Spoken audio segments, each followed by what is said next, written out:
Bismillahirrahmanirrahim. Assalamualaikum warahmatullahi wabarakatuh. Saya Siti Zulaiha dari Fakultas Tarbiyah dan Ilmu Keguruan jurusan Pendidikan Bahasa Arab.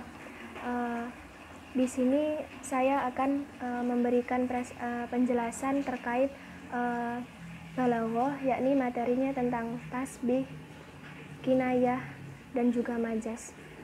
Oke, langsung saja ya. Pertama kita akan masuk pada materi tasbih, yang mana tasbih menurut bahasa adalah tamsil atau perumpamaan, sedangkan menurut istilah tasbih adalah penjelasan bahwa suatu hal atau beberapa hal memiliki kesamaan dengan sifat yang lain.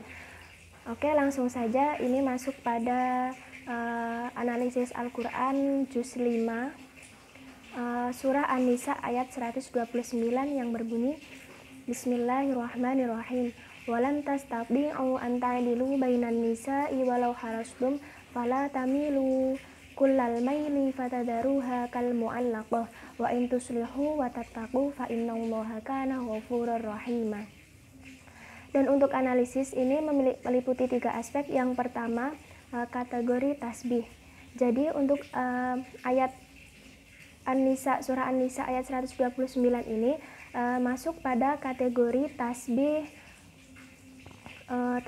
mufassal, yang mana pada ayat ini terdapat 2 penyerupaan aspek yang sama apabila diungkapkan kembali. Jadi untuk wajhu syabahnya bisa tidak disebutkan karena hal tersebut. Untuk itu dengan alasan tersebut ayat ini termasuk dalam kategori tasbih mufassal. Kemudian untuk alasan kewacanaan penggunaan tasbih, pada ayat ini menjelaskan tentang sikap adil seorang suami terhadap istri-istrinya. Jadi di sini seorang suami janganlah condong terhadap salah satu istrinya sehingga istri yang lain merasa terontang-anting. Merasa terantung-antung. Kata terantung-antung ini digunakan sebagai penyerupaan bagaimana seorang suami jikalau seorang suami identik pada salah satu istrinya sehingga istri yang lain merasa terantung-antung. Terantung-antung di sini maknanya yakni yang mana istri itu sampai merasa kalau dia tidak memiliki suami karena terlalu seringnya suami tersebut bersama istri yang dia pilih. Untuk itu alasan inilah yang digunakan sebagai alasan penggunaan tasbih. Dan untuk aspek estetika penggunaan tasbih di sini bisa membuat si pembaca dengan membaca penjelasan ini, khususnya bagi seorang suami yang memiliki istri lebih dari satu, akan sadar dan tidak akan melakukan condong terhadap salah satu istri, karena apabila difikirkan jikalau perkara tersebut terjadi akan kasihan kepada istri yang lain karena mereka istri yang lain sampai tidak merasa jikalau istrinya, jadi betapa sakitnya para istri. Untuk itu para suami tidak akan melakukan hal tersebut. Kemudian untuk materi yang kedua yakni majaz. Majaz adalah lafaz yang digunakan pada selain arti yang ditetapkan karena adanya persesuaian yang menunjukkan untuk tidak menghendaki makna aslinya. Dan untuk juz 5 di sini ada contoh pada surah An-Nisa ayat 31 yang berbunyi Bismillahirrahmanirrahim. In tajtanibu kaba'ira ma tunhauna anhu nukaffir ankum sayyi'atikum wa nudkhilukum mudkhalan karima. Ayat di sini menjelaskan tentang akibat yang akan dirasakan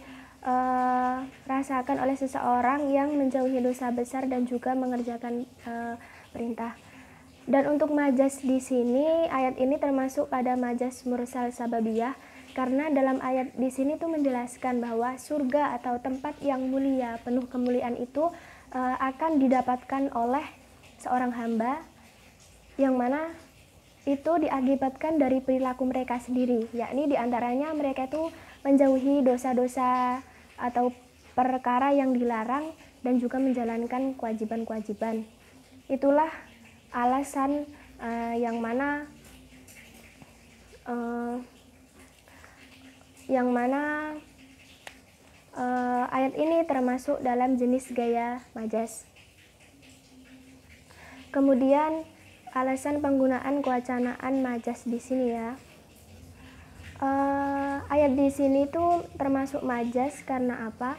Karena di ayat di sini dijelaskan bahwasanya seseorang yang akan yang melaksanakan kewajiban dan juga menjauhi larangan akan mendapatkan akibat, yang mana akibatnya di situ adalah surga. Yang mana untuk kewajibannya di sini bisa kita contohkan seperti ya melaksanakan sholat 5 waktu, sholat Jumat dan puasa Ramadan dan juga yang lain. Kemudian itulah alasan mengapa di sini menggunakan majas. Kemudian untuk poin yang ketiga yakni aspek estetika. Dengan membaca penjelasan ayat ini, mereka akan mengetahui betapa nikmatnya akibat yang akan dirasakan jikalau mereka melaksanakan segala perintah dan juga menjauhi larangan, yakni mendapatkan surga yang penuh dengan kenikmatan. Dengan itu mereka akan memiliki gambaran kenikmatan yang mana mereka akan termotivasi dengan hal tersebut. Jadi mereka dalam kehidupan ini akan lebih tekun lagi dalam beribadah. Kemudian untuk memasuki materi yang ketiga yakni tentang kinayah. Kinayah berasal dari kata kana yakni kinayatan yang berarti menerangkan sesuatu dengan perkataan yang lain.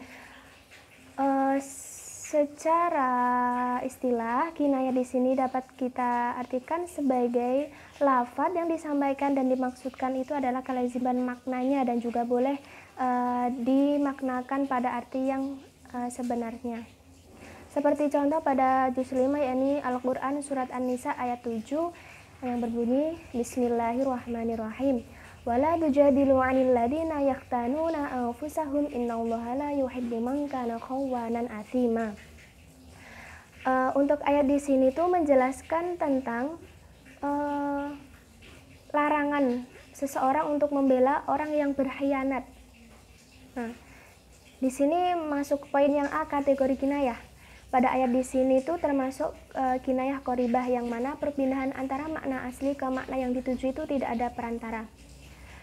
Kemudian untuk alasan kewacanaan penggunaan kinayah, lafaz tujadilu itu pada ayat ini bermakna berdebat. Tapi kita juga bisa melihat di kamus berarti berbantahan. Pada dasarnya kita bisa menggunakan kedua kata ini karena sama-sama memiliki arti orang yang banyak ngomong. Jadi kita bisa menggunakannya. Dan di sini itu dimaksudkan kita dilarang untuk berdebat ataupun berbantahan yang mana kita mendebatkan tentang pembelaan terhadap seseorang yang melakukan kesalahan, yang mana seharusnya orang tersebut itu mendapatkan hukum syar'i. Jadi kita dilarang berbantahan ataupun membela orang yang seharusnya dihukum. Nah, untuk di situ lafaz tujadilu itu melihat dari kategori ayat di sini tuh lebih kata yang makna yang lebih pantas untuk digunakan itu adalah kata berdebat, bukan berbantahan. Untuk itulah alasan penggunaan kewacanaan. Kemudian untuk aspek estetika, di sini menjelaskan tentang larangan untuk berdebat. Dengan membaca penjelasan ayat di sini, seseorang akan sadar larangan untuk berdebat yang mana itu membela orang yang sudah benar-benar salah dan seharusnya mendapatkan hukum syar'i, hukum syara. Jadi seseorang tidak akan melakukan perdebatan hanya gara-gara orang tersebut yang mana orang tersebut sudah jelas salah. Ngapain kita berdebat gitu? Adanya nanti malah membuang-buang waktu. Mungkin cukup sekian dari saya, kurang lebihnya mohon maaf. Akhiran wassalamualaikum warahmatullahi wabarakatuh.